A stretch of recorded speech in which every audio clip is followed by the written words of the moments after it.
I call myself a radical boylesker. Like that actually goes directly into how I think about the pieces that I want to perform, how I choose music, and how I want to act out certain scenes and tell stories with the performance. And I get hugely inspired by resistance movements all around the world. You know, this is a Starbucks costume, and I do this with a Prince number. Eat the Rich.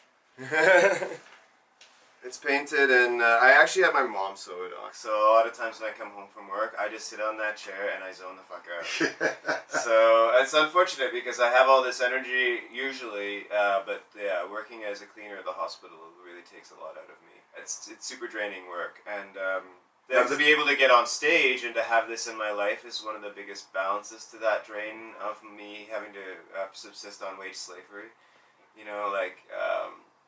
Having this as a release and as an outlet for my creativity, you know, and encourage anyone who's interested to, you know, with an idea to get started on this idea, whatever it is, because you know, like the places you go when you have an idea will make that idea happen, but you have to do the work to do it, you know, and so that, like, I'm a big believer in putting in the work, especially if it's for yourself and for your own growth.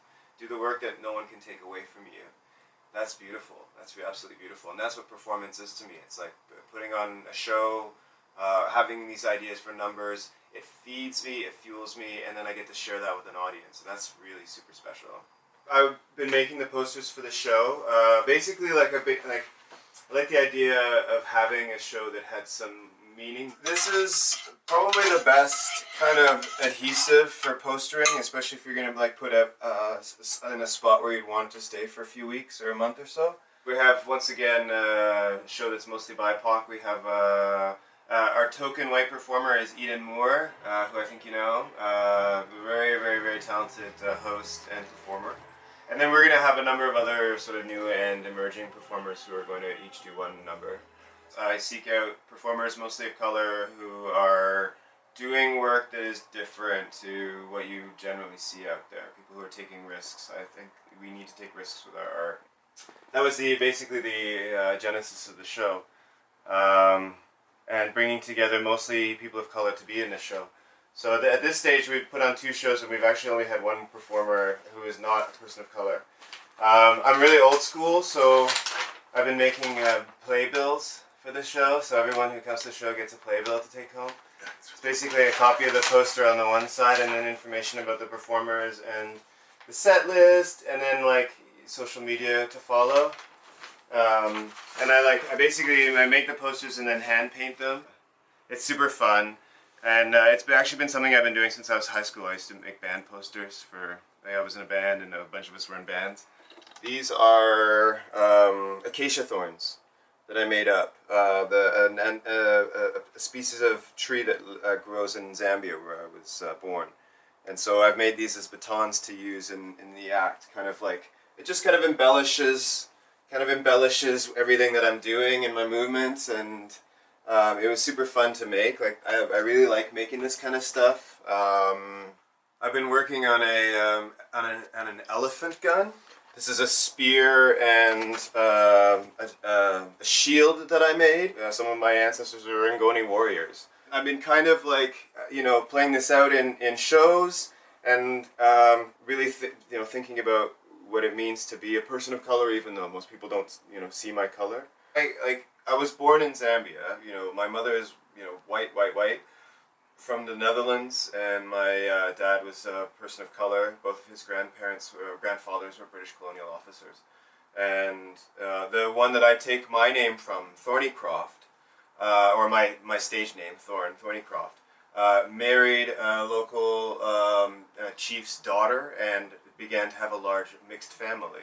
He's my ancestor that I think I draw the most inspiration from in terms of like how he was a colonial but also an anti-colonial in some form. That's the kind of energy that I'm bringing to this work. Anything that I can do to tell a story, it's my story, but I'd like to be able to not just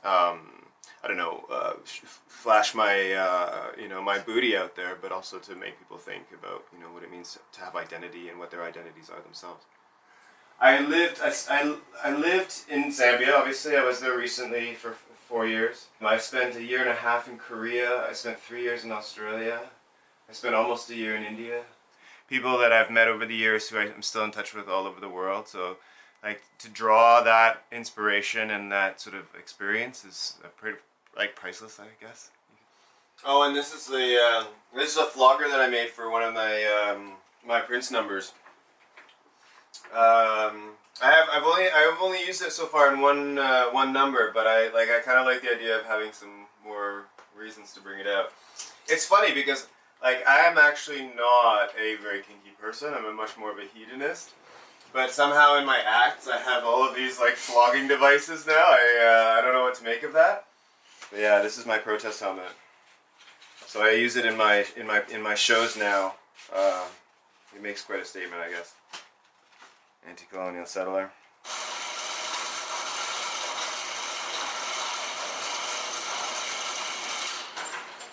Doing burlesque and doing outright political cabaret will be a more niche situation. So we'll have a niche audience, and that's a pretty good place to be in a lot of ways. Like I think that there's nothing certainly nothing threatening or scary about the sort of stuff that we put on, and if anything, it's like it's a reflection of the place that we're in and in the time that we're in, and our ability to find joy and expressions of our passions and our creativity in the times of apocalypse. Really, if people want to like look through the keyhole, they can go ahead and push the door open and come on in. I think I was about 14 or 15 when, you know, that time when they start to say, okay, you have to, like, what are you going to do when you grow up? Like, what's your job going to be? And what are you going to do in university? And I remember thinking to myself, I want to have an extraordinary life. I want to do, whatever I do, I want to be different. Kind of like I started this sort of journey after a like particularly bad breakup.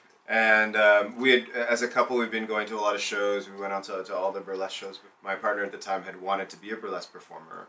And then I sort of took up that mantle. It's like, you know what, I want to do that. And part of this is fantasy, but then part of it is also a reaction to like my lived experience at the time, you know. So I think that's partly what everything about creativity is all about, is expressing like life and art and life.